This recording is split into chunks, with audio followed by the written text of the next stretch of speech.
स्वागत है आप सभी का गायत्री विद्या मंदिर सांचौर की ऑनलाइन क्लासेस में। आज हम डिस्कस करेंगे समष्टि घनत्व को प्रभावित करने वाले कारकों के बारे में।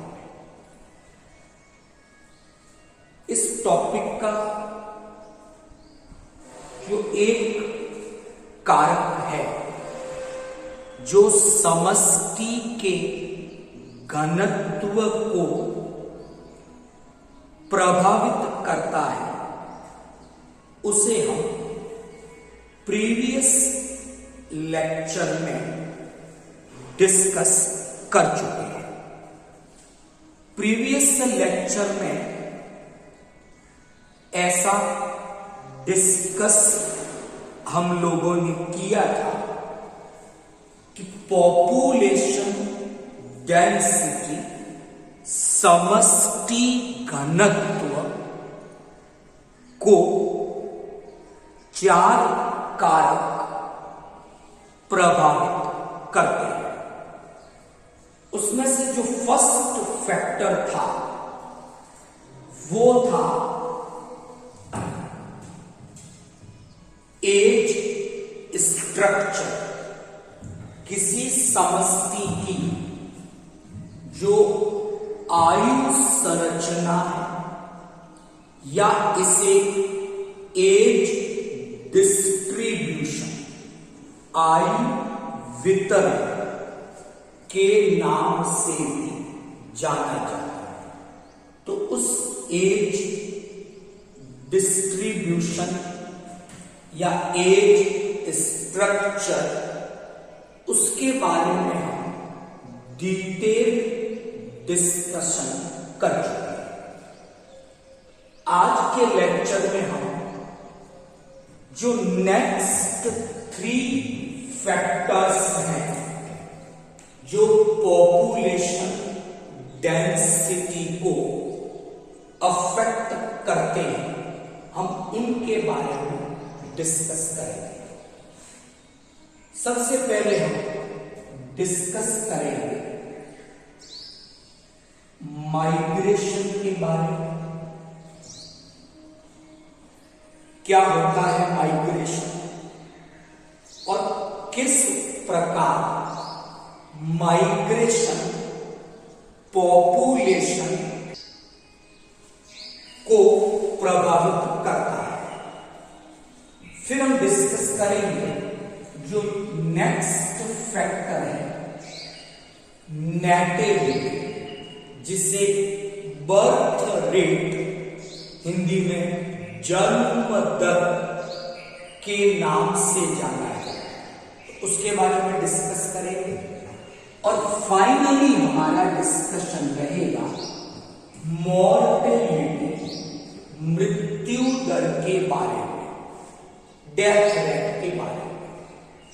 तो बेसिकली अगर मैं निष्कर्ष रूप में कहूं तो किसी भी समष्टि के घनत्व को या पॉपुलेशन की साइज को ये 4 फैक्टर्स अफेक्ट करते हैं। और आज का लेक्चर माइग्रेशन, नेटलिटी और मॉर्टेलिटी पर बेस्ड है, तो इनके बारे में आज हम डिस्कस करेंगे।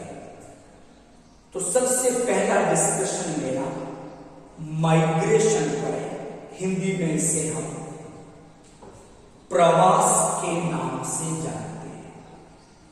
तो माइग्रेशन के लिए हिंदी में जो शब्द मिलता है वो है प्रवास। क्या है प्रवास, थोड़ा सा समझने की कोशिश करते हैं। प्रवास की क्रिया में क्या होता है कि किसी समष्टि कि कहीं पर कोई एक पॉपुलेशन थी और उस पॉपुलेशन से कुछ मेंबर्स, उसके कुछ सदस्य थे,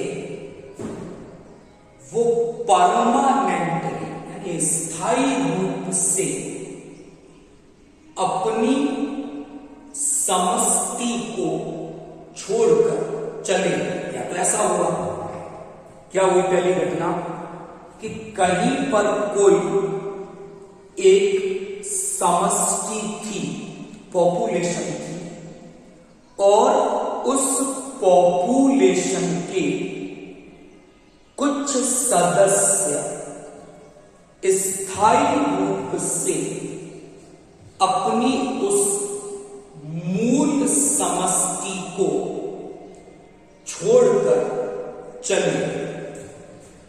उल्टा भी हो सकता है कि किसी समष्टि में कहीं और से कुछ सदस्य स्थायी रूप से आ गए, तो ये जो समष्टि के सदस्यों का स्थायी रूप से या तो बाहर निकलना हुआ या जुड़ना हुआ, इसे हम माइग्रेशन, प्रवास, इस नाम से जानते हैं।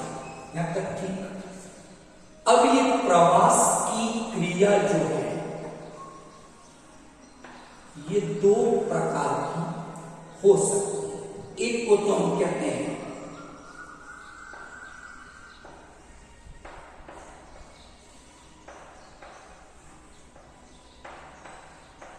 एमाइग्रेशन। हिंदी में इसके लिए जो शब्द काम में आता है वो है उत्प्रवास। एमाइग्रेशन के लिए हिंदी में शब्द आया उत्प्रवास। क्या है थोड़ा समझते हैं कि किसी पॉपुलेशन से कुछ सदस्य स्थायी रूप से कहीं और चले गए। इस प्रकार के प्रवास को उत्प्रवास एंड माइग्रेशन के नाम से जाना जाता है। और ये जो मेंबर्स, ये जो सदस्य जो अपनी मूल समष्टि को छोड़कर बाहर गए, उन्हें इमिग्रेट्स, उत्प्रवासी कहा जाएगा। अब एक चीज नोट करें कि मान लो किसी पॉपुलेशन से जब कुछ मेंबर्स स्थायी रूप से बाहर चले जाएंगे, तो इस क्रिया के कारण क्या होगा कि उस समष्टि के आकार में कमी आएगी, क्योंकि पहले जितने मेंबर थे अब उतने मेंबर नहीं रह गए। तो जब भी किसी पॉपुलेशन में उत्प्रवास प्रकार का प्रवास होता है तो समष्टि के आकार में कमी आ जाती है, पॉपुलेशन का साइज छोटा हो जाएगा। ओके, नेक्स्ट बात कर रहा हूं दूसरे प्रकार के प्रवास के बारे में, जिससे नाम दिया गया है इमिग्रेशन। इमिग्रेशन को हिंदी में हम आप्रवास या अभिप्रवास के नाम से जानते हैं। क्या होगा इसमें समझते हैं।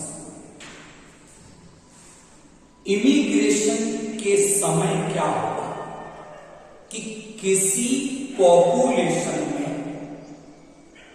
कहीं और से कुछ सदस्य स्थायी रूप से आकर जुड़ जाते हैं, तो उसमें तो बाहर गए थे, इसमें कुछ सदस्य आए, ऐसे माइग्रेशन को इमिग्रेशन, आप्रवास या अभिप्रवास के नाम से जाना जाता है।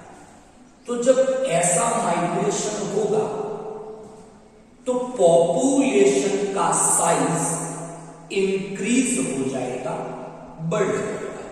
तो इस केस में पॉपुलेशन का साइज घटेगा, इस केस में पॉपुलेशन का साइज बढ़ेगा। तो ये दो प्रकार के माइग्रेशन हमने डिस्कस किए। फिर एक इसी से रिलेटेड क्वेश्चन आता है, it is called net immigration, कि आखिर माइग्रेशन की जो ये प्रोसेस हो रही है उसका पॉपुलेशन डेंसिटी या समष्टि के आकार पर प्रभाव क्या पड़ेगा, हम वो डिस्कस करेंगे। तो एक शब्द आती है नेट इमिग्रेशन, इसे विशुद्ध आप्रवासन के नाम से जाना जाता है। ये नेट इमिग्रेशन क्या, तो बात करेंगे कि कितने मेंबर जुड़े और कितने मेंबर चले, उनका अंतर। तुम क्या कहें कि नेट इमिग्रेशन इज ए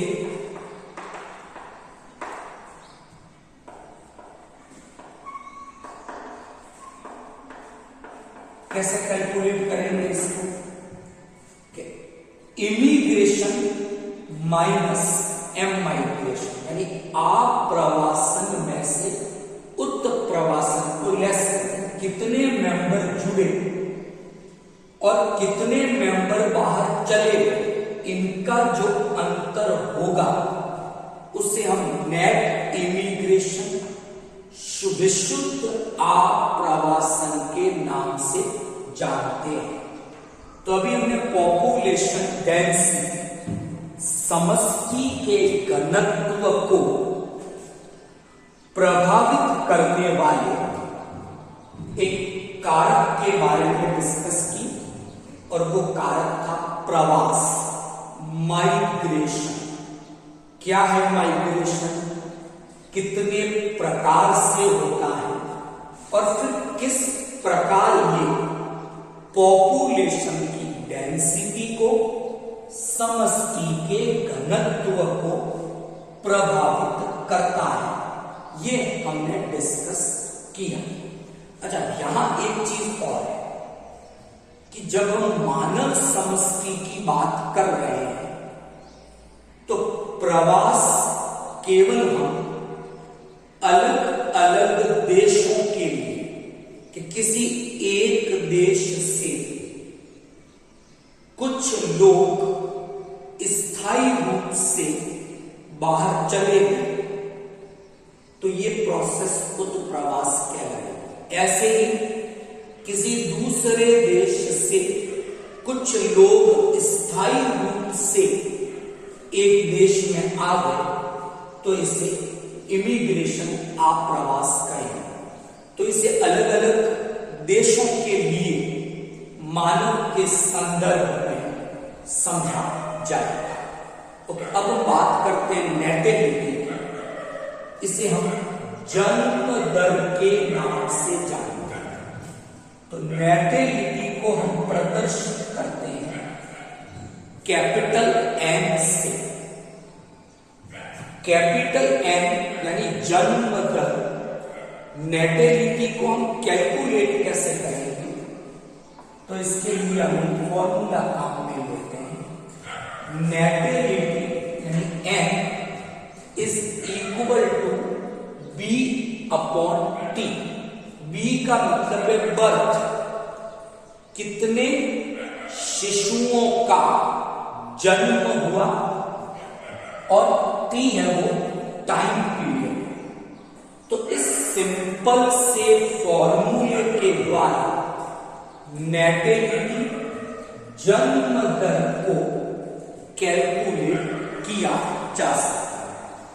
अगर मैं डिफाइन करना चाहूं नेटिलिटी को, जन्म दर, तो हम उसे परिभाषित इस प्रकार करेंगे कि किसी समष्टि में, एक पॉपुलेशन की बात कर रहे हैं, और उस समष्टि में प्रति 1000 यानी 1000 सदस्यों पर कितने नए शिशुओं का जन्म हुआ, उसे हम नेटिलिटी जन्म दर के नाम से जानते हैं।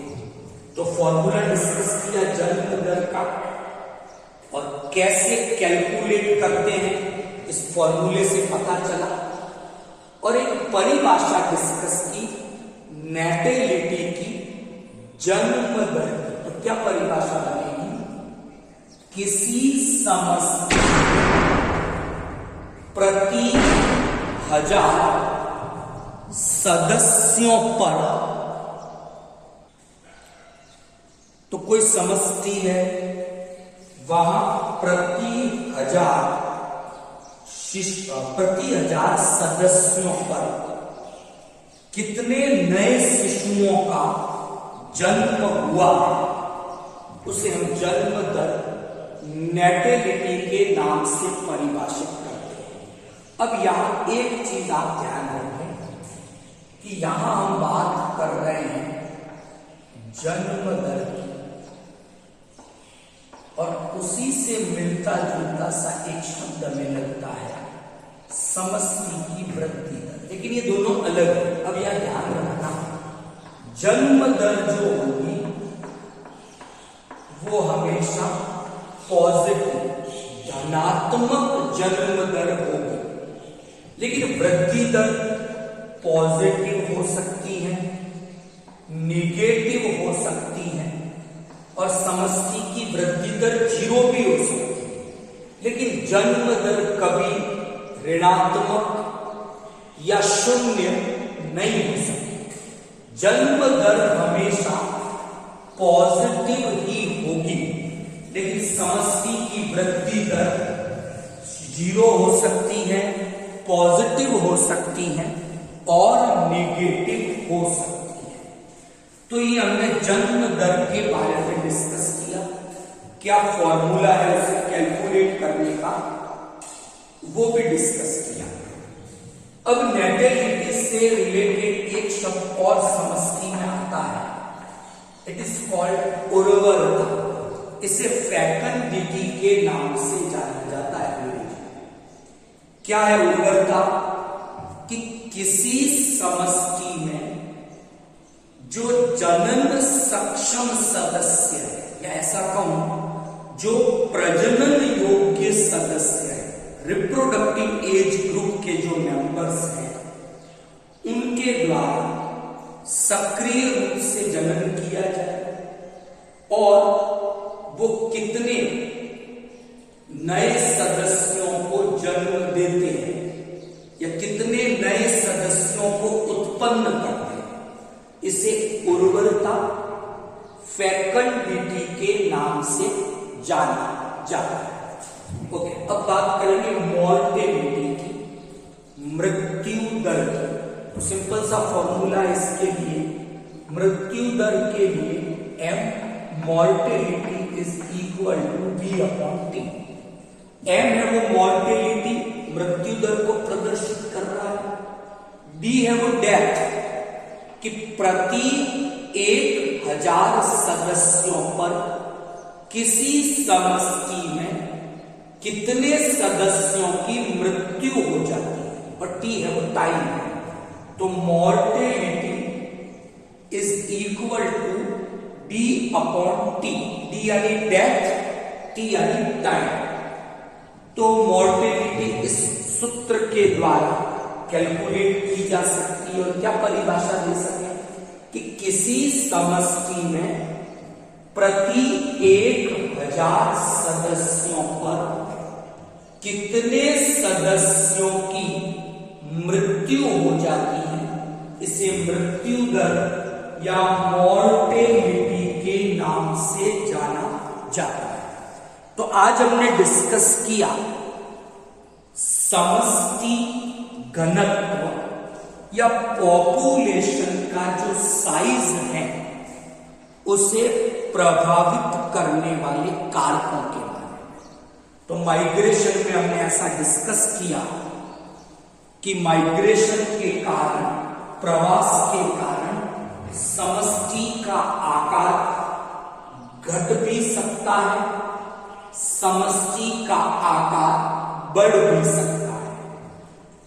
जन्म दर समष्टि के आकार को बढ़ाती है क्योंकि नए सदस्य जुड़ते हैं। मृत्यु दर समष्टि के आकार को कम करती है क्योंकि कुछ सदस्यों की मृत्यु हो जाने के कारण वो समष्टि से बाहर निकल जाते हैं। तो ये समष्टि घनत्व, समष्टि के आकार को प्रभावित करने वाले कारक थे। इनके बारे में हमने डिस्कशन किया। कल के लेक्चर में हम लोग डिस्कस करेंगे ग्रोथ पैटर्न के बारे में, वृद्धि प्रतिरूप के बारे में कि कोई समष्टि है तो उस समष्टि में जो ग्रोथ है, जो वृद्धि है, वो दो प्रकार की हो सकती है। तो कल डिटेल डिस्कशन करेंगे। वैसे आज केवल इंट्रोडक्शन के रूप में आपको बताऊं, एक को तो हमने नाम दिया है जे शेप ग्रोथ पैटर्न, यानी इस प्रकार की जब वृद्धि होती है समष्टि में और हम समय और जीवों की संख्या इसके बीच में एक ग्राफ बनाते हैं तो वो ग्राफ जे आकृति का बनता है। और दूसरे को नाम दिया है सिग्मॉइड ग्रोथ पैटर्न। इसमें जो ग्रोथ कर्व बनता है, वृद्धि का जो ग्राफ बनेगा वो ग्राफ सिग्मॉइड आकृति का बनता है। तो दोनों प्रकार के ग्रोथ पैटर्न की क्या प्रॉपर्टीज हैं, क्या एग्जाम्पल्स हैं, कल इन सब के बारे में हम डिस्कशन करेंगे। Thank you all of you.